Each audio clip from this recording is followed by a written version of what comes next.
everyone. This is our very first webinar for the Latin American Caribbean Working Group that is part of the Wildlife Society. So we really wanted to thank you all for participating in this webinar. We would like to say welcome, bienvenidos, bem-vindos. And this webinar is really, the name is Global Pathways Unlocking Career and Research Opportunities for International Students and Professionals. And the goal of this webinar is to assist graduate students and early careers professionals to navigate these moments, like how to think on the next steps of our careers, that it can be very challenging.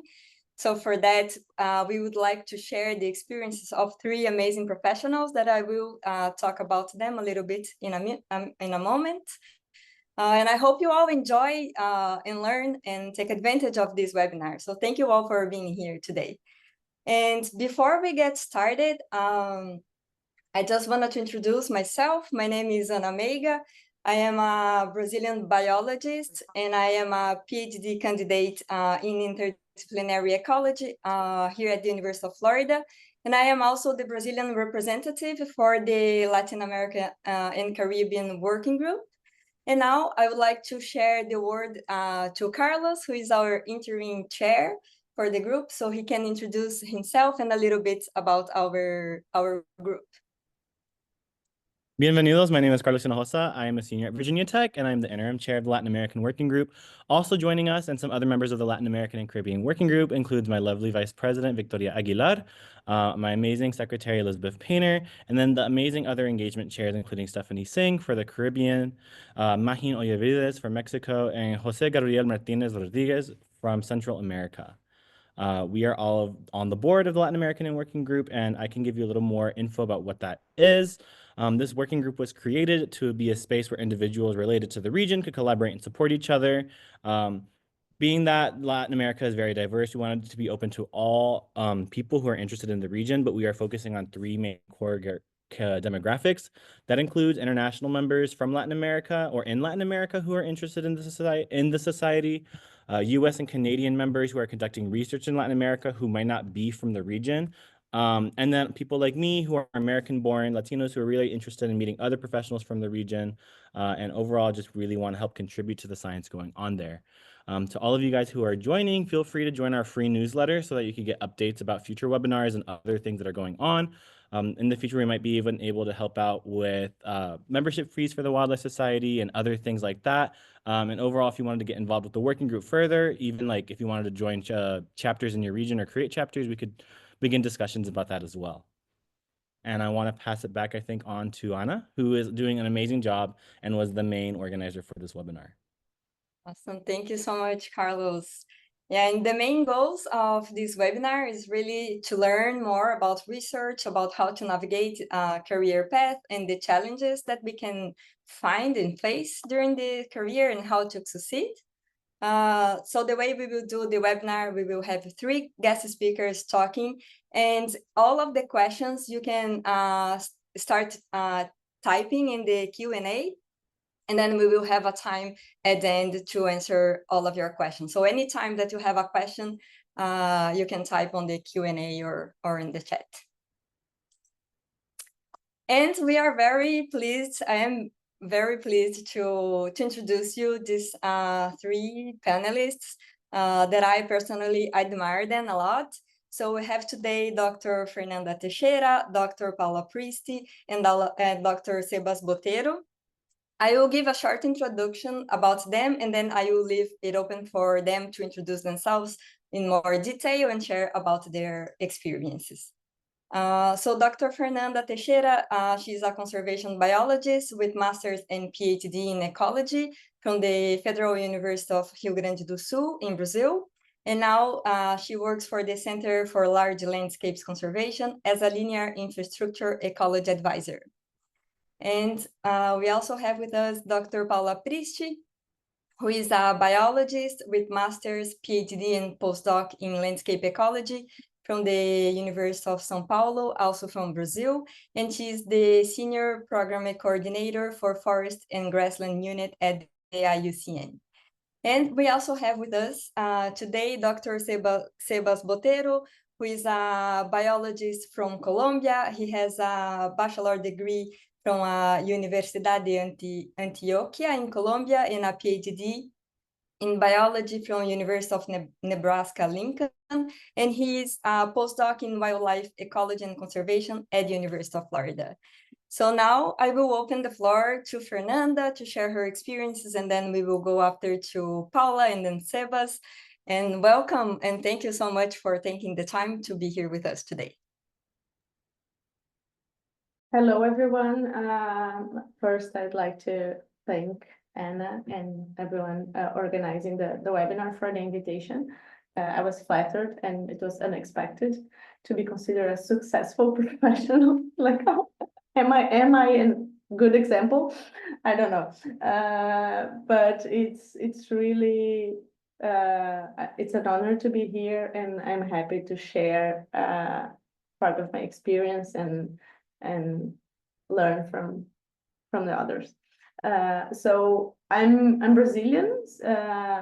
I'm from southern Brazil. I made most of my school in southern Brazil, and it's where I'm living now, and I work remotely.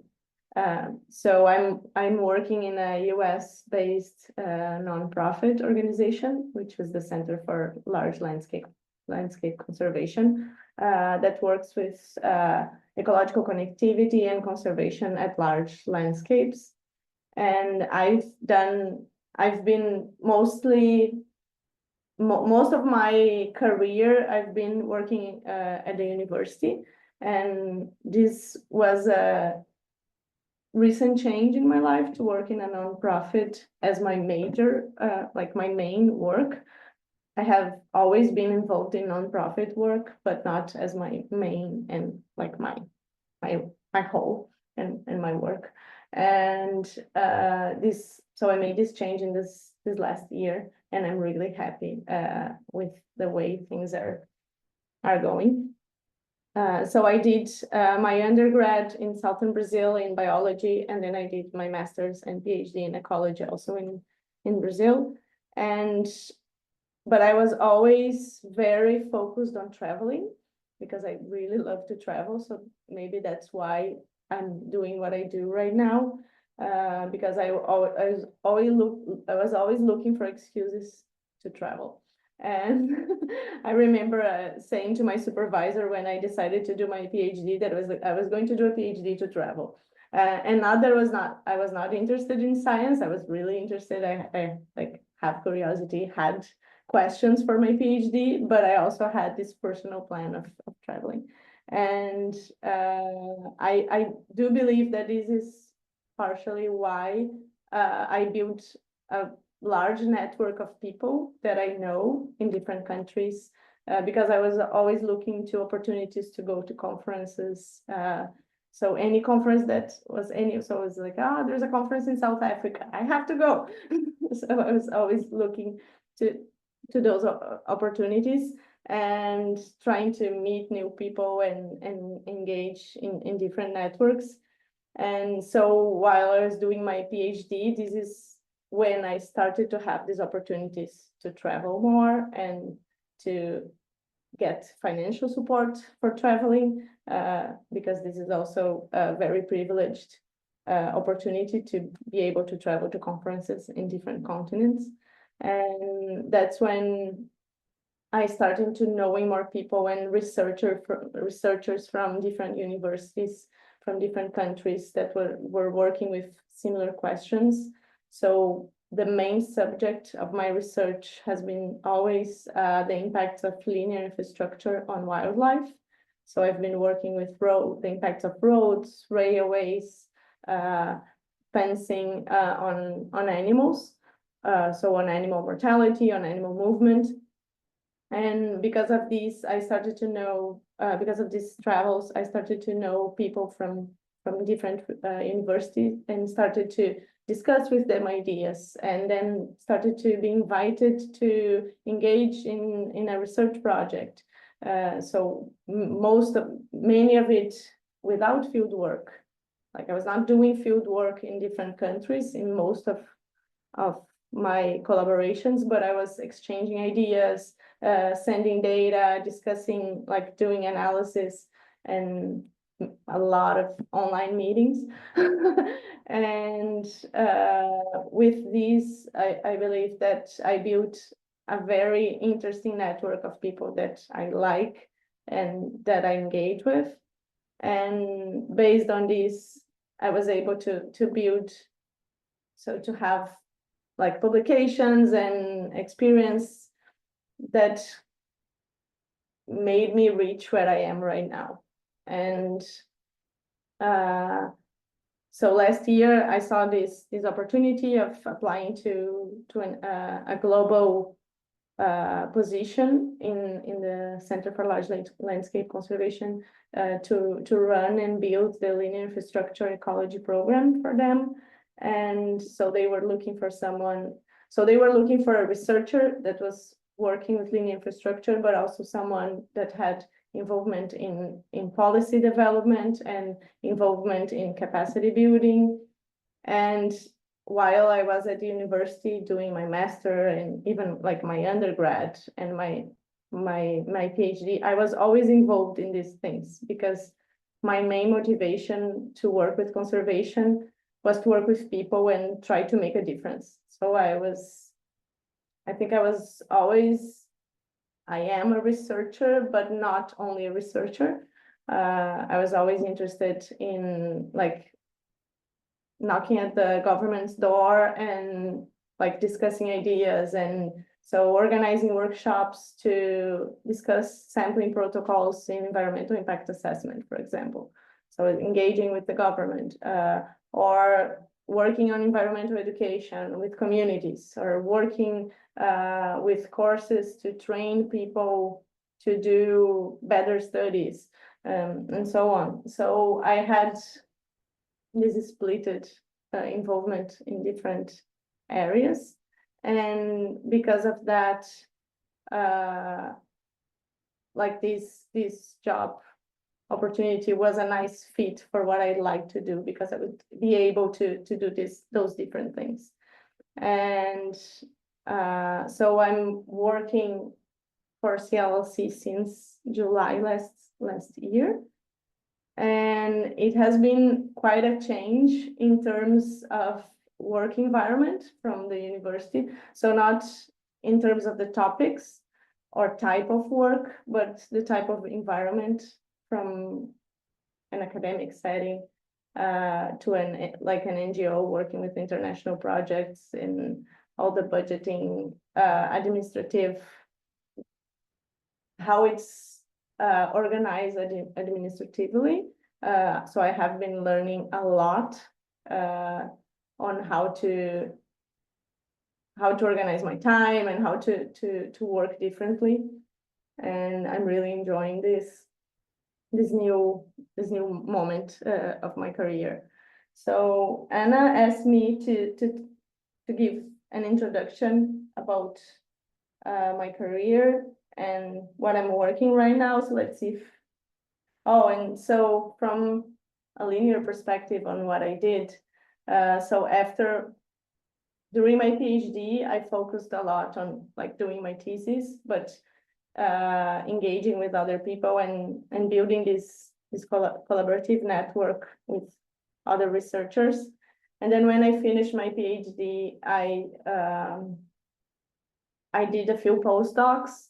So I did, I lived in different places in Brazil. So I went to two other universities in Brazil in different states, and lived there for a while, like working as a postdoc. So because one feeling that I had was that I did my undergrad, my master's, and my PhD in the same university.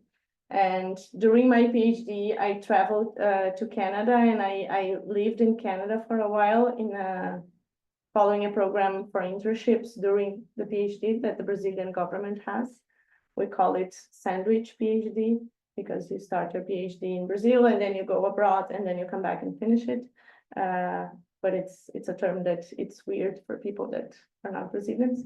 And then when I finished my PhD, I did these postdocs in Brazil, and then I went back to Canada as a postdoc for the same university. And it was really important to me to understand how I could put myself in this international and global network of people working with ecology and conservation. Because I don't know if Paula and Ana would agree with me, but Brazilians usually have this feeling that we value less. We don't have a perfect English. We don't belong. And I have been learning that this is not true. I have to remind myself that constantly. And for example, now I'm working with a group of people that are amazing, but I'm the only one not living in the US. And so sometimes there are some challenges, like understanding a joke. So people like to start meetings with jokes, and then like I can deal with professional vocabulary, but then you're moving to jokes, and then at first it's weird, but then I'm learning more. And so learn to see that in a way, so see these challenges in a way that not that I value less because I don't understand the joke at first, but that I'm learning more, and I can bring more diversity to that team. And this is highly important and valued, and people don't know how much they need diversity. And when we bring a different perspective, we all learn from each other. So I also see this as a way of bringing diversity to my life, to work with people from different countries and different languages. But I have to remind myself that I don't value less. So I think this is maybe the major challenge is how we feel about it, and not the challenge itself in some situation that we are dealing with. And I will stop here. We can have more discussion later with questions. So I will give time for other people to speak. Yeah, thank you so much, Fernanda, for sharing. We have some questions, but I think we will go for the next, and then we can do questions in the end. So Paula, you can start. Thank you so much.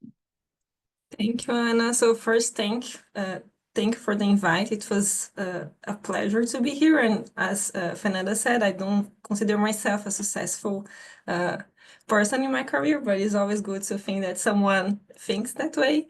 So I'll start introducing a little bit of myself and what I'm doing now. But I just started my new position with IUCN. It's been 1 month. So I think I'll probably talk more about what I was doing before I started this new position, and I think the challenges and give some tips of what I'm seeing in this past 4 years, because I was managing my own portfolio of projects, and I was hiring people and selecting postdocs. So maybe this could be useful for what I saw in this past 4 years. So I'm also from Brazil. I'm from São Paulo, and the same as Fernanda, I did everything in Brazil. I did biology, and then I did my master, my PhD, and my postdoc in the same university in Brazil, in São Paulo. And a lot of people say that this is not good, but for me, I still think that I had the best supervisor. I was working with Jean-Paul Metzger, and he's amazing. And I always say that if I work with him for 20 years, I will still be learning, because he's a genius. So I think this is not something that is bad when you think that way, and you know how to use every opportunity that you have. So in Brazil, we have, as Fernando was saying, these opportunities to go abroad during the master, PhD, and postdoc. So I was in São Paulo, so I had a FAPESP scholarship that gives the opportunity to spend 1 year in every country, like in one country that you think is going to be useful for you to learn. So I choose careful to go during my PhD to New York, and then to Australia during my postdoc. But I think something that I should say is that I studied biology knowing that I wanted to work with wildlife and conservation. I was very passionate about nature, and I wanted to work with gorillas. and I wanted to work with behavioral ecology in Africa and gorillas. So I knew that I wanted to work with wildlife.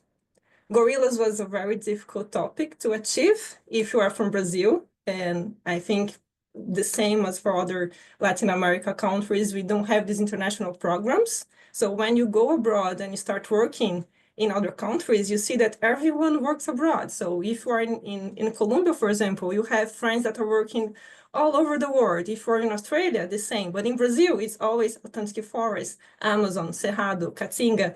And so when I was like studying in Brazil, I realized very soon that it was going to be impossible for me to work with gorillas because we'll never had the funding or the opportunity to go abroad and do that. But then I also fell in love with our animals and I realized that I was really happy working in Brazil. And we have so many gaps and so many things that we still don't know and so many things to be researched that I think it's always important to fall in love for all the diversity that we have. So this is what happened. And then when I started doing my master, I realized that conservation for me, it was really, really amazing to work with, but also something was missing. So during my PhD, I started working with One Health and or disease ecology. So I started working on trying to understand how landscape is structured, deforestation, land use change, and conservation can affect zoonotic disease transmission. And then I moved to One Health. And then it was really interesting because during my PhD, I realized that not a lot of people were doing that in Latin America, looking at this landscape epidemiology perspective into the One Health. And then I always say that it was an accident because I started working with that just by accident. Like I was just writing my PhD proposal and my former supervisor had a huge project approved by FAPESP that was with ecosystem services. And then we're just discussing like how we can frame ecosystem services into mammal ecology, but not like an indirect service, a direct service. And then we came out with a project about disease regulation and then realized that almost no one was doing that in Brazil. So we started like giving one step back and doing a more basic research. But then by accident, we found a huge knowledge gap, not only in Latin America, but also in the world, because mostly the One Health research is started from the vet people, and we don't have a lot of ecologists working into this One Health world. So when we bring the ecology perspective, is a different way of view, is a different way of doing things, a different way of analysis, and is a different perspective that we bring to the table that not a lot of people is doing in the world. So I think this really helped me like reaching an international career after my PhD. But then as Fernanda, I also love to travel. So I think during my master and my PhD, I embrace every opportunity that I had to go to international conference, to give presentations, to meet new people, to send emails to people asking if they wanted to collaborate and write something together, to organize a symposium in a conference, and like do everything that I could. And of course, at the beginning, using my own funds because the master scholarships is not enough to fund international travel, but for the PhD, using the FAPESP funds, and then for the postdoc, also using the FAPESP funds. So I think this travel is amazing to know people, and knowing people is what brings you to build your network that is going to connect you with future opportunities. So I'm losing myself because I'm just talking, but after my postdoc, well, my PhD, I did my postdoc. I always knew that I wanted to work with wildlife conservation, and I always believed that I wanted to do research. I love research. I love publishing papers. I love writing. I love doing data analysis. But then when I was doing my postdoc, I realized that the research career in Brazil is not as easy. It's not easy to start. And I thought it was like a long path to pursue an academic position in Brazil when I was finishing my postdoc. I was just so tired of working so many hours to start doing that. And also it was at the same time that we had the new government in Brazil and all the positions were closed at time. And then at the same time we had the pandemic happening. So I finished my postdoc. We had no opportunities open in Brazil with the new government, and then we had COVID-19. And for the first 2 months, I was, okay, what I'm going to do now? Because we are like facing one of the worst pandemics of the world. But then suddenly, I work with One Health and with land use change and zoonotic diseases. So suddenly, I saw a lot of opportunities happening because of the pandemic. So I always say that if one good thing happened after the pandemic is that I think people start to realize those links between environmental degradation and human health that we were studying like for a long time. And because of this pandemic, I saw this opportunity open with EcoHealth Alliance. That was an NGO based in New York that I was like, it was my dream to work there. Like they had the most amazing people working in this area. They were all from there and I were always following what they were doing. And because of the pandemic, they had more funding coming. So they had more open opportunities. And I applied and I said, why not? Let's try and see how it goes.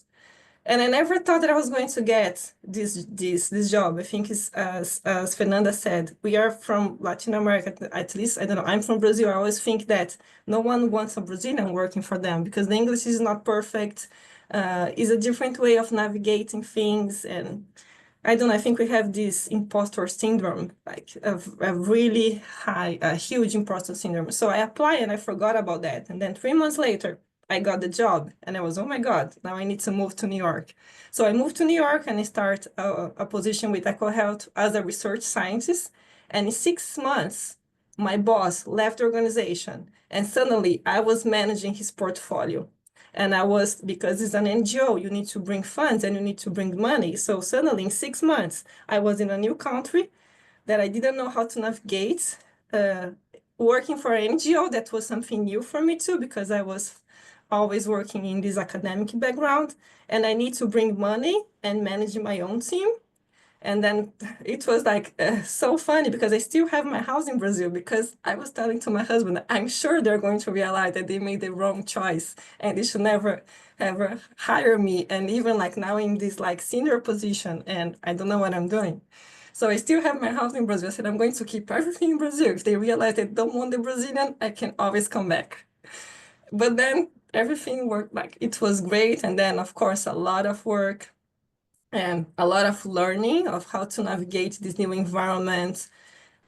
Everything is different, how you write a proposal, how you search for opportunities, how you do the like the admin thing and the people, most of the people, they are not from Brazil, so you need to navigate also how to talk to people and all of that. And then for 4 years, I was working with them in this position. And after, I think everyone knows what is happening now with the Trump administration, but this started happening with EcoHealth last year because we were working with the COVID origins. Like we had several projects in China working with COVID. We were the very first organization to be debarred by the Congress. So we lost our funding in May last year. And I was still lucky because my projects were still running, but then by accident, I was working with IUCN people because I don't know if everyone knows about that, but this is a very good thing to know. IUCN has this Commission Ecosystem Management groups, and it's a volunteer role, but everyone can be a member, and it's an amazing network because you meet people from the entire world and you do things in a voluntary basis. But by chance, I was invited to lead the Human Health CEM group. And then I was working with IUCN people for the past 3 years because I was leading the CEM group.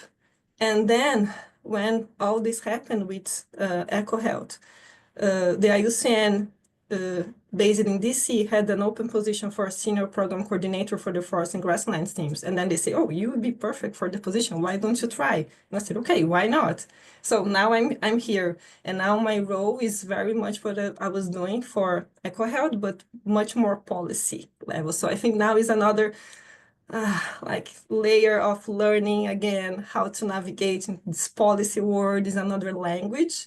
But I'm very, I have a very strong scientific base. So for me, it's really hard to move from the scientific paper, the deliverable, the data analysis to a more science communication word. But this is the new task. Now is going to be this policy high level type of work. And so now I'm here, and if I can give you all the tips that I found during these 4 years with EcoHealth, where I was hiring people and I was managing my own team, is that network is really, really, really important. When we need to hire someone, the first thing that we do is just talk to people that we know. You know someone that is really good. I need someone that is good in GIS. I need someone that is good in that. I need someone that is very good in communicating. And this is the very first thing that we do. And then even if you don't know anyone and you see an open position, I always think that it's very useful if you write an email to that person, just introduce yourself and just say, hi, I saw your position. These are my skills. I would love to talk to you about this role if you have any time. For example, I don't mind doing that. I love talking to people. So I think it's our job also to be open and to help everyone navigate into this, like finding a job. So I think it's very useful, and I see everyone also doing that. So I think this is a very good way to show yourself to the person that you're applying, because sometimes we receive more than 100 applications and they're just names. So if you do that and you schedule a meeting, you are not going to be just one name. You are going to be that person and establish a small personal connection because we had a meeting. And also, I don't know if this is a correct tip, but I never say no to anything.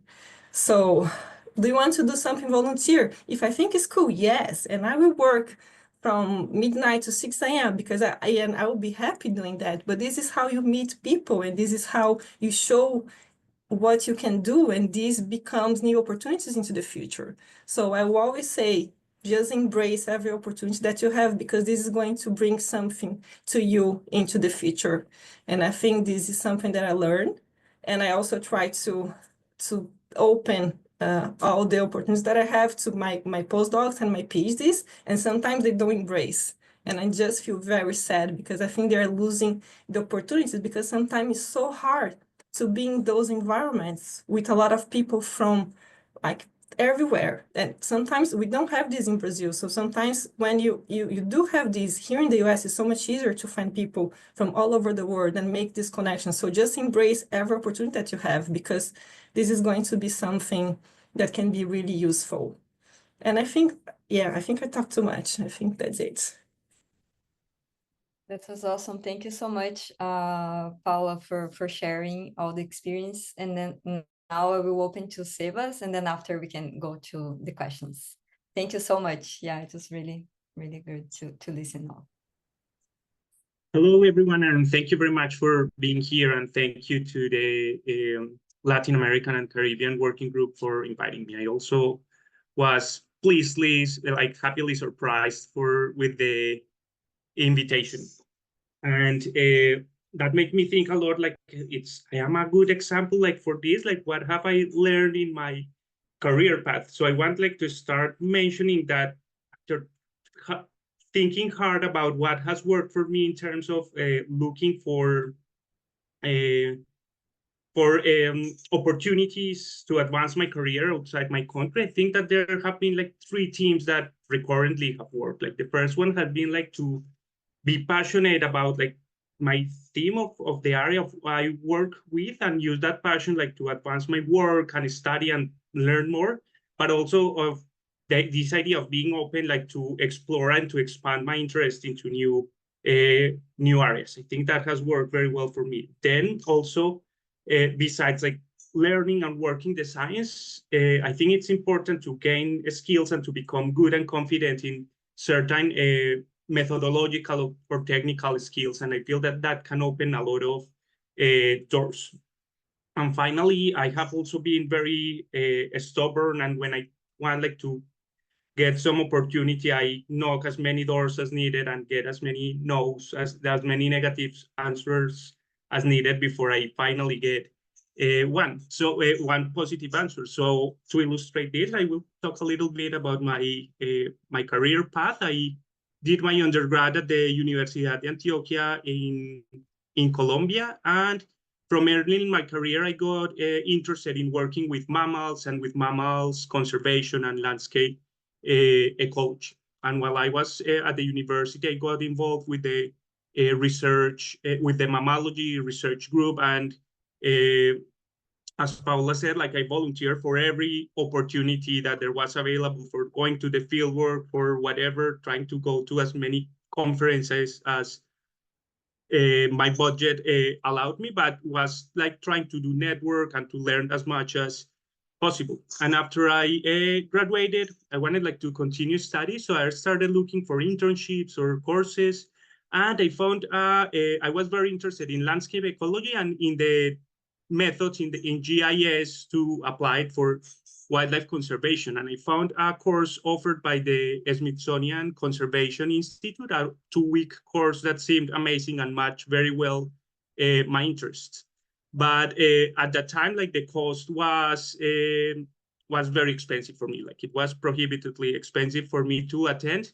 So I just like emailed the organizer of that course, like telling like why I would like to attend it, how it matched my interests, and I got very surprised by a positive answer saying that they will give me half a scholarship. So I ended up being able to attend there, and also, as Fernanda and Paula mentioned, like the networking was a very important part there. Like I met a lot of researchers there, and I ended up like getting an invitation to apply for an internship at the same institution, at the GIS for Conservation Lab of the Smithsonian, which I took without thinking. And I ended up like spending 6 months there learning a lot of techniques, a lot of how the science is done, as well as doing networking. And I just checked yesterday, and there are these internship programs at the Smithsonian are still going on. Hopefully they still go on with all the budget cuts, but I feel that though that was a great opportunity and was like the first time that I got to advance my career outside my country and do networking as well as grow professionally and personally. Afterwards, I came back to Colombia, and I worked in several projects with my university and with the botanical garden of my city. But I had always been interested in pursuing graduate studies, and I also love traveling. So I decided that I wanted to go abroad and study abroad. So what I did was start emailing professors at different labs in different countries, in Mexico, in the United States, in Europe, telling them like, hey, this is what I like to do. I feel that my interests match the interest of your lab in these ways. And I got a range of answers, like from no answer to we are not accepting students, to it sounds cool, but I don't have a budget at the moment. So it was like I emailed lots of professors, but I didn't lose hope. Like I kept emailing, and I started actually a process with one of them, but the funding wasn't quite there. But meanwhile, I was conducting my research, and I actually went to present one side project that I had on a distribution model for a little known rodent in Colombia to a conference, to an international conference. And there I was lucky enough that I met who became my PhD advisor. Like he was interested in what I presented. We continued talking, and at the end of the conference, he told me that if I was interested, I could go and make my PhD with him working on parasites, like applying these ecological niche models to parasites. So for me, it was like a tough choice at the moment because I was thinking, well, this is a big switch from mammals and wildlife like to parasites. But after giving it some thought, like I thought that, well, if I will work with parasites from mammals, it's just like expanding my field, and I got like interested and passionate about it. So I decided to pursue that, and it's a decision that I'm very happy with. Like I don't regret. And of course, when I went to Nebraska, that feeling of inadequacy and like of not being good enough kicked in. I remember my English, if it's not that good now, it was way worse at the moment, and it was tough, like that imposter syndrome. But I went through it, and just like I guess I got comfortable with not needing like to have the best English and continue working, and so that at the end, like we as Latin Americans have a lot to offer, and that our universities and our academia, it's really good, and there is like actually not that much of a difference. So I ended up like enjoying a lot my PhD, and afterwards I went back to Colombia to work in an NGO. But after COVID, my wife got a scholarship for coming here to the University of Florida for her PhD. We moved together, and I started again like emailing a bunch of every professor I could, like asking if there were postdoc opportunities. And here again, the networking was very useful because fortunately, like the advisor of my wife helped me like sending an email to all the professors with my CV asking if there was anybody interested in taking a postdoc, and I ended up finding a postdoc position here at UF, which I have enjoyed a lot. And again, this was like a big change because now my work, my first PhD was working with assessing the diversity of vertebrate communities, which was again a career switch, but I took it like as a challenge and a learning opportunity, and I enjoyed it a lot. And it has been now 3 years working here. So that's pretty much it. And if you have any questions, be happy to talk about it. Yeah, thank you. I would like to thank you all for sharing all of your experiences, and also it is so inspiring because sometimes we just think we see the person, like I see you all succeed professionals, but we don't know the challenges and all the imposter syndrome. So it's very inspiring to listen to you all and see where you are. So thank you for taking the time and for sharing all of your stories. We do have some questions. I see that Fernanda answered some specifically that was designed to her, but I can, let me see. How to overcome the language barrier at a job interview for a project manager positions. Can you recommend a course to prepare for or tips? I can answer that.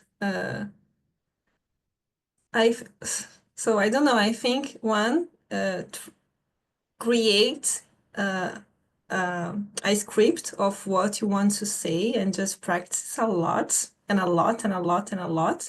I don't think a course is going to help, but a few hours of English conversation with an English native speaker is always a good idea.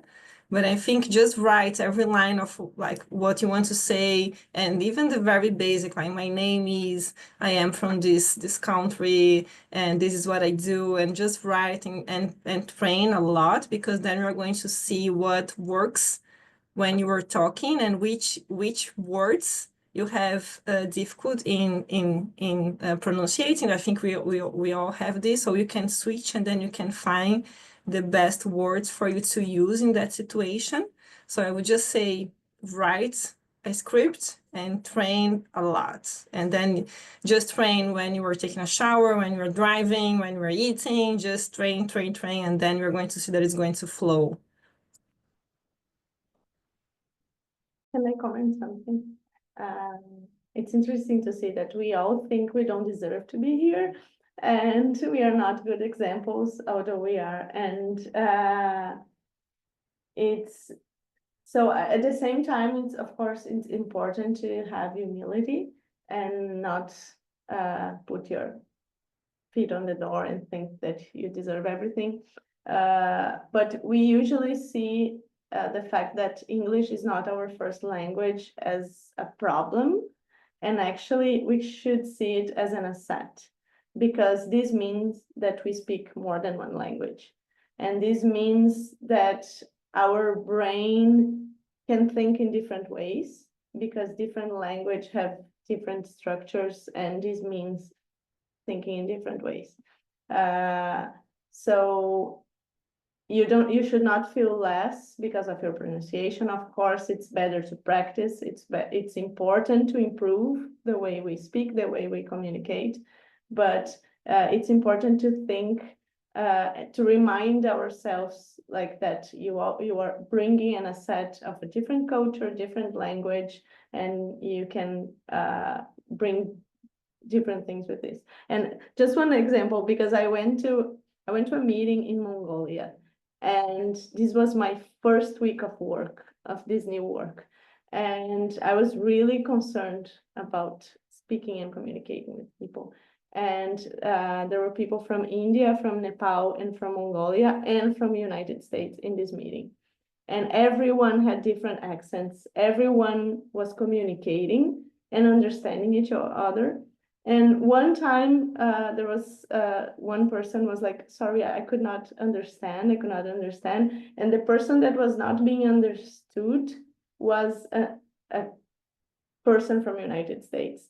And that had a perfect English from my perspective. This is like, oh, I want to speak that English. But they also have accents, because English is like, even people that have English as a first language, they are from different regions, and sometimes they don't understand each other. So it's always important to understand that and not feel less. So sorry, I just wanted to highlight that. Can I just add one thing to that? I think when you go to this global environment, speaking more than one language is really, really, really, really, really amazing. And you're going to see that it's not something that puts you behind. It's the opposite, puts you in front. So last week I was in a dinner with some people from Forest Conservation, FAO, and then everyone was trying to speak in Portuguese with me because they want to learn because of the COP30, and I was the only one that could speak Portuguese. And they were always like, oh, can you speak Portuguese with me? Please speak slowly. And everyone like was talking to me because of that. So I think and they're all trying to learn. So I think it's always value what you know, and because this is not something to put you behind, as Fernanda said, just for sure is something else. It's something that worked for me was like getting comfortable with making mistakes when talking. Like at the beginning, I froze and I tried to rephrase it. Then like it's accept that it's not your first language, make mistakes and continue. Of course, in the long term, you want to improve, right? But embrace the mistakes and don't let that like screw your entire talk, I guess. Thank you. Yeah, we have another question. I've been trying to find the jobs abroad for quite some time. And one of the biggest challenges is that I have that the jobs, they are not open for foreigners. And if you have any suggestions or possible resources or methods for knowing where to find these jobs for people that is from other countries.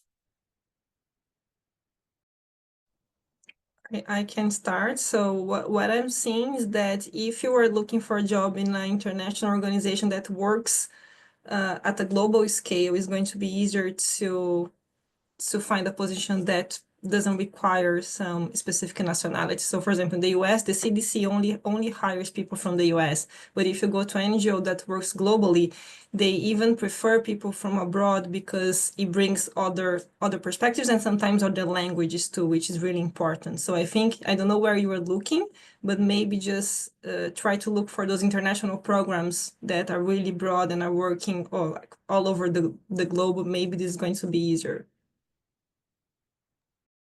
Yeah, on the same path, as Paula suggested, looking to international organizations first, for example, work in Latin America.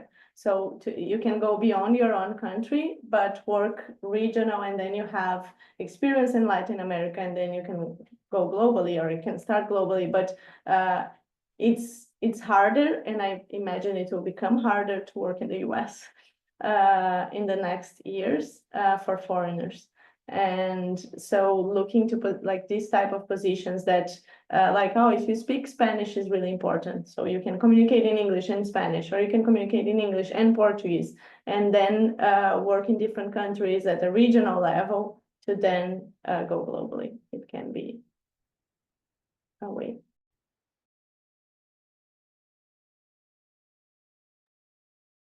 We also have a specific, Sebas, sorry, did I interrupt you?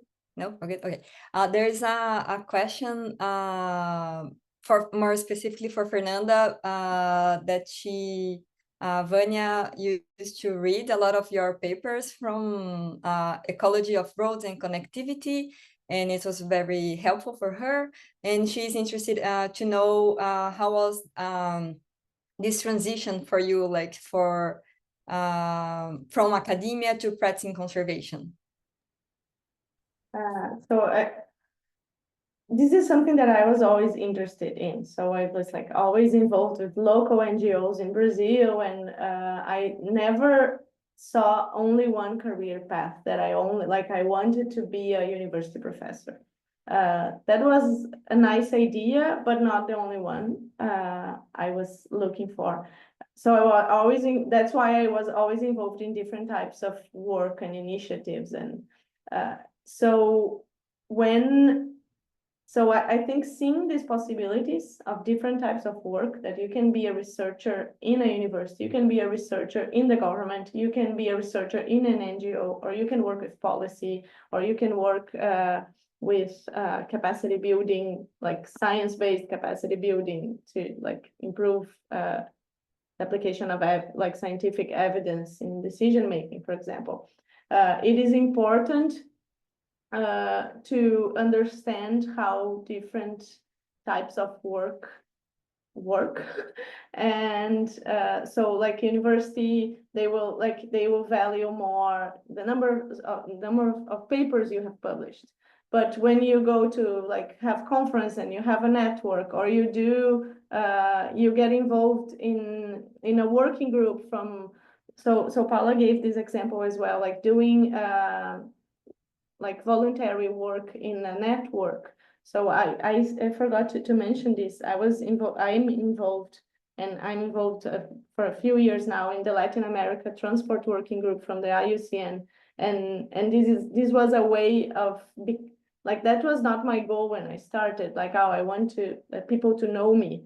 But you start to know people, and then people recognize your name, and then so I'm happy to hear that like you knew me before. So this is also like how people start to know you. So like participate in a webinar, present at conference, like do different types of work. Even if you are in academia, you can do different types of work. But if you are in an NGO, you can do different types of work. And then people will start to know you, and you will have experience. And then you can adapt to different positions. So if a position is looking more to someone that can give presentations or run meetings, organize people, like coordinate a network, you have experience on that. Or if you have to do data collection or do research directly, you have experience on that. So but if you want to like do this different type of work, I think that's really important.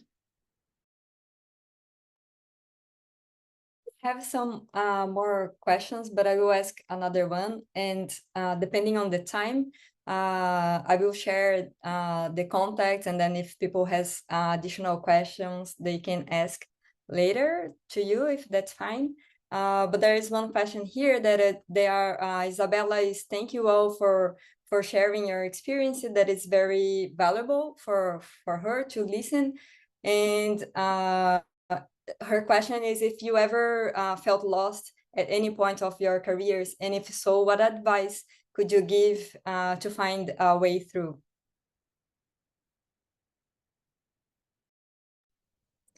I can start again. I think everyone had this experience before. I don't know. I think at some point you just wonder if you're doing exactly what you want to do. And also, even if it's a passion, when it becomes work, it's work. So sometimes, even if you're very passionate about, work is work. And like I use it to do a lot of field work. So I don't do hikings anymore. And I used to love hikings. Do you know, like this. So I don't know. I think this is a tricky thing. I think if you really like what you do at the end, you are going to feel the highs are going to be you have more highs than lows. And I think if you have more highs than low, can point you that you're going to the right direction. But I think if you don't feel if you're not having those highs anymore, I think maybe you need to try a new area. I don't know if I answer, but yeah, I think always balancing the times that the lows and the highs are coming.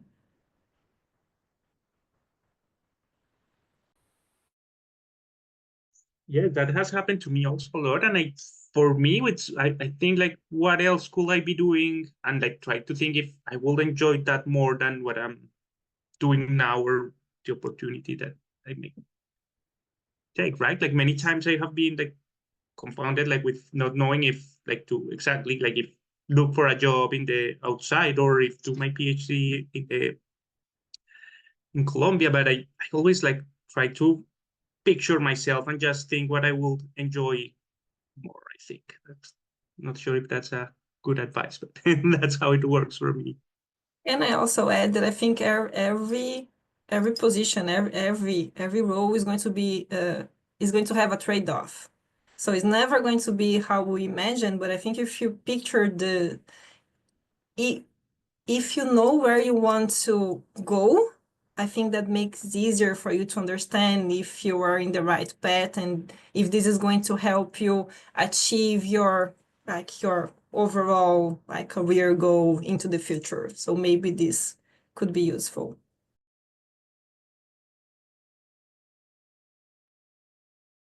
I think I think we still have some time, so I will continue to some of the questions.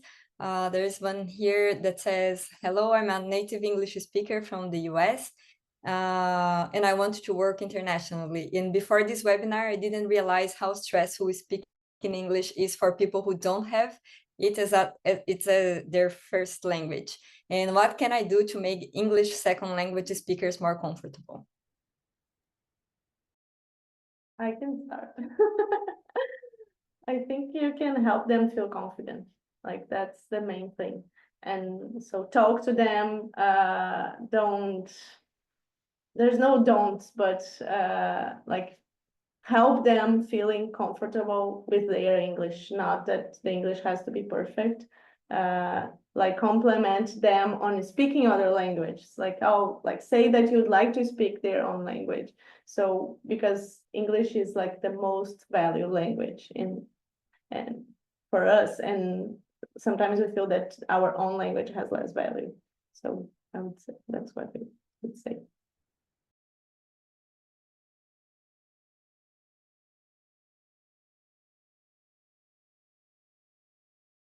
So we have 1 minute. There's another question. If you are okay, or if you need to leave, we can stop. Can we go with one more? Okay. We are citizens of the world, but I think some of us often visualize ourselves returning to our country to do science or teach the experience we have learned and contribute more closely. What challenges do you envision in the future to join academia or research institution in your home countries? Do you think that studying or getting an internship or job outside our country could give us an advantage to get a job in the future in our countries? I think I can start quickly. Yeah, I think so. I think this international network that we're going to build if you go overseas is really useful when you are pursuing a career in your own country. And even if you For example, I'm not doing anything formally in Brazil, academic-wise, but I am supervising students through USP, and all my projects are most of my projects are in Brazil. So I have PhDs and postdocs in Brazil because I want to keep this connection with Brazil. So I think it's always useful to bring what you have, and this network is going to be really useful for you in future projects when you apply for funding and all of that. Yeah, I agree. Like just traveling, like you can improve your communication skills. It's completely different than just studying. Like interacting with people from different organizations and different cultures can bring more diversity to your ideas too. So you can bring other solutions to your own country, and also it's like working in Canada. It's where I started working in another country, and living there made me value more my own country, because of course, like I'm in love with Canada, and but while I was there, I was always missing something in my, like, from home. So having, like, giving more value to your own country, I think it's also helpful, even like beyond your networks. And so feel the power of your country, of your culture, and recognize that it's also important. Yes, and I think it's very important there, like, to keep in touch with the network of collaborators in that country, right? Like trying to, as I was saying, like advise students or work on side projects in the country and keep that network active. I think. Yeah, before we finish, I'm sharing the screen now. We have like some resources that are well known to find jobs. So there was a lot of questions regarding this, like how to search. And also, this is our contact, the guest speakers and the LAC working group, the Latin American Caribbean group. And we would like, if you have the time, just to scan the QR code and give us more suggestions for the group. What would you like to see us doing here? It would be really great. This was our very first webinar, so we hope that it was an inspiration for you as it was for me, and that you enjoy it. Yeah, and sign up for the newsletter of our group. We are always like sending information from the group, from the region.